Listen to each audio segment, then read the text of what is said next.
So Netflix has struck a deal for the streaming rights to Sony's films. Let's talk about this.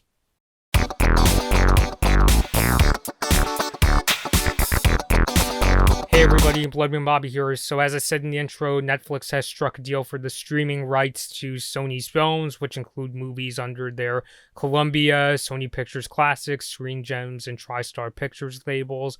And IGN has said that this deal will start with Sony's 2022 film slate. So basically what this means is that the movies that Sony releases will stream exclusively on Netflix after their theatrical and home entertainment releases, and Thursday's deal includes movies under the Morbius, Uncharted, and Jumanji franchises, and Netflix will also be able to add Spider-Man and Venom films to their platform.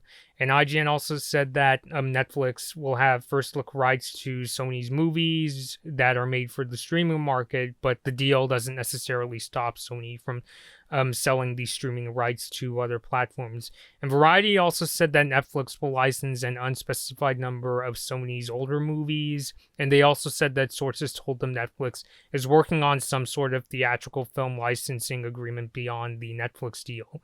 And IGN said that this deal only covers the US. So for me, the what I like about this deal is that it gives Sony's movies some sort of streaming service home.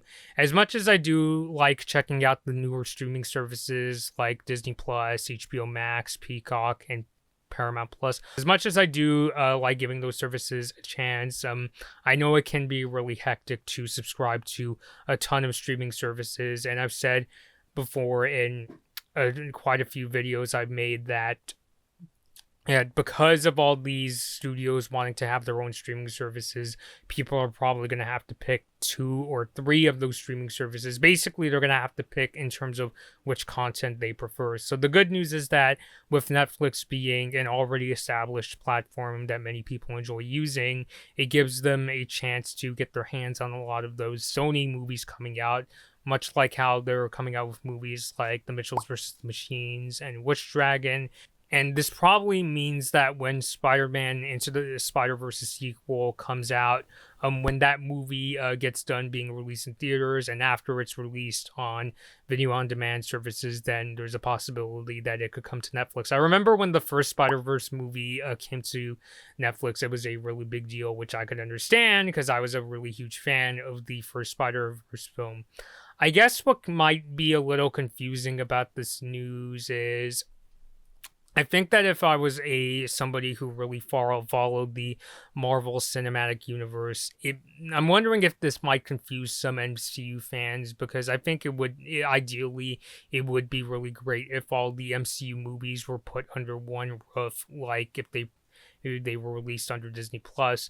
But under the terms of this deal, the Spider-Man movies, including the MCU Spider-Man movies, a good amount of them could be released on Netflix. So I'd be curious to know if you're somebody who really likes the MCU, would you rather they be released under one roof, like under a Disney Plus, or would you prefer, or do you not mind if they're released under a couple streaming services like Disney Plus and Netflix, which just kind of gets to the mess that is streaming rights and all that. So yeah, let me know your thoughts down below. How do you personally feel about Netflix's deal with Sony's films? Leave all those thoughts down below. And until next time, this has been Bloodmoon Bobby, and thank you all for watching. Hi everyone, thanks for watching this Bloodmoon Bobby video. Like and share the video if you enjoyed it. Subscribe to the channel to see more of my videos and ring the bell to be notified about my latest uploads. Don't forget to follow me on social media for my latest opinions and video updates. I hope to see you next time.